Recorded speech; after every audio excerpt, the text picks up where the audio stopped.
yang legalisasi perampokan negara yang dilakukan oleh Presiden Jokowi selama 10 tahun.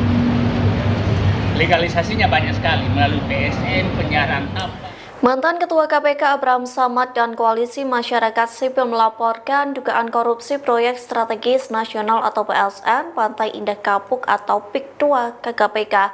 Mereka pun menyeret nama Presiden ke-7 Republik Indonesia Joko Widodo dan pendiri Agung Sedayu Group Aguan ke dalam kasus korupsi tersebut. Dikutip dari tribunnews.com, Abraham Samad mengaku telah menyerahkan berbagai dugaan korupsi PSN PIK 2 ke pimpinan KPK pada hari ini Jumat 31 Januari 2025.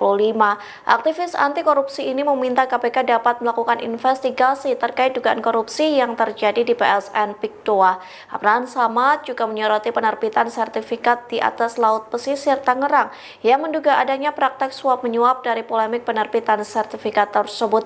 Dugaan kuat mengarah kepada Agung Sedayu Group dan anak perusahaannya.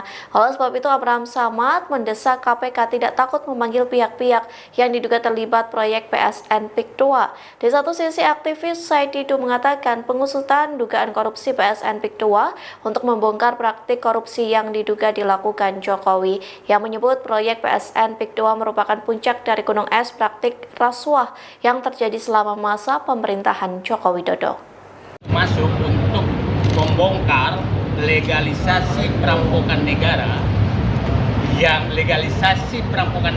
yang dilakukan oleh Presiden Jokowi selama 10 tahun.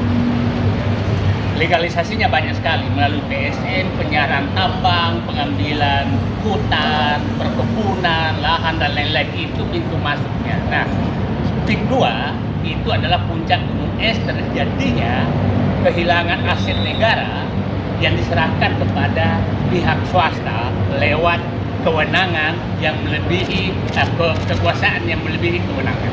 Itu yang terjadi. Dan tadi saya meminta kepada KPK sederhana melihat berapa jalan, berapa sungai, berapa pantai, berapa irigasi yang sudah diambil alih oleh PIK 2, apakah ada ganti ruginya ke negara atau hilang begitu saja. Karena sudah berapa kecamatan habis. Jadi itu sederhana, cek di Google Earth apakah PIK 2 yang ada sekarang itu tidak mengambil laut. Siapa tahu sebenarnya sudah ngambil laut yang tidak persoalkan yang rencana diambil. Itu harus diperiksa semua. Kalau memang terjadi, maka itu harus kembalikan negara, dan siapa yang mengambil secara tidak sah, semua yang terlibat itu harus kena sanksi hukum, termasuk yang memberikan izin. Download Tribun X sekarang. Menghadirkan lokal menjadi Indonesia.